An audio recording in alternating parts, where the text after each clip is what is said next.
नमस्कार मित्रांनो, पौराणिक कथा मराठी या यूट्यूब चॅनलवरती आपले स्वागत आहे। मित्रांनो, मार्गशीर्ष महिन्यातील कृष्ण पक्षामध्ये सफला एकादशी येत असते आणि यावर्षी ही सफला एकादशी रविवार दिनांक 7 जानेवारी 2024 या दिवशी आलेली आहे आणि एकादशी तिथी शनिवार दिनांक 6 जानेवारी रोजी रात्री 12:41 एकादशी तिथी सुरुवात होत आहे आणि रविवार दिनांक 7 जानेवारी या दिवशी संध्याकाळी 12:45 एकादशी तिथी समाप्त होत आहे।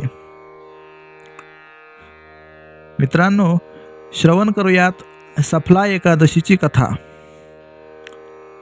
महिष्मत राजाला लुंपक नावाचा एक पुत्र होता। हा राजपुत्र अत्यंत व्यभिचारी होता।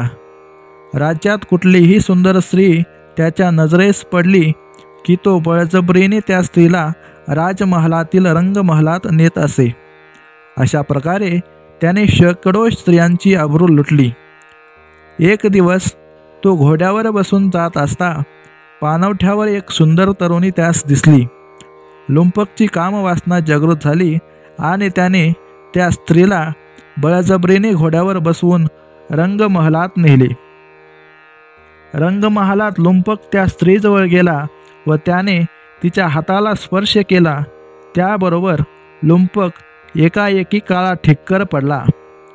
त्याच्या सर्वांगाची आग होऊ लागली। लुंपक त्या तरुणीस म्हणाला, हे देवी, तू कोण आहेस? ती सुंदर तरुणी मिश्किलपणे हास्य करून म्हणाली, उन्मत्त माणसा, मला देवी एकादशी म्हणतात। तुला प्रायश्चित्त देण्यासाठीच मला तुझ्या रंगमहालात यावे लागले। याच रंगमहालात शेकडो स्त्रियांची तू अब्रू लुटली आहेस। त्याची फळे आता तुला भोगावीच लागतील। आणि असे म्हणून ती स्त्री अदृश्य झाली। लुंपकच्या शरीराचा दाह वाढतच गेला। महिष्मत राजाने अनेक धन्वंतरी बोलाविले, पण राजपुत्र लुंपकला गुण काही येईना। एक दिवस कृपानंद स्वामी दरबारात आले आणि त्यांनी योग सामर्थ्याने सर्व जाणले। महिष्मत राजाला ते म्हणाले, राजन, लुंपकने महापाप केले आहे।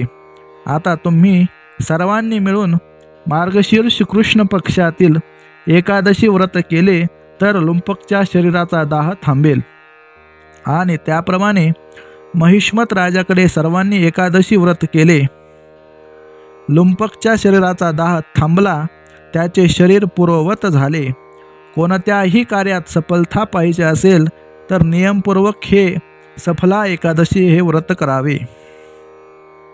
मित्रांनो, श्री संत शांतीब्रह्म एकनाथ महाराज या संबंधाने फार सुंदर बोलतात।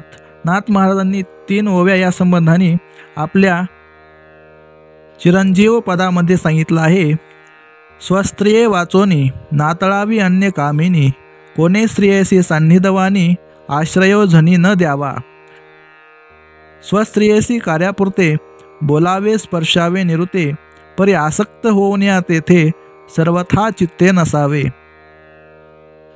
नरनारी शुश्रूषा करीती भक्ती ममता उपजविती, परी शुद्ध जो परमार्थी तो स्त्री संगती न बैसे।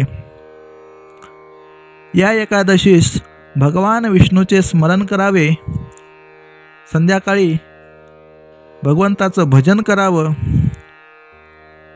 आणि दुसऱ्या दिवशी एकादशी व्रत सोडावे, अर्थातच पारणे करावे। अवधूत चिंतन श्री गुरुदेव दत्त।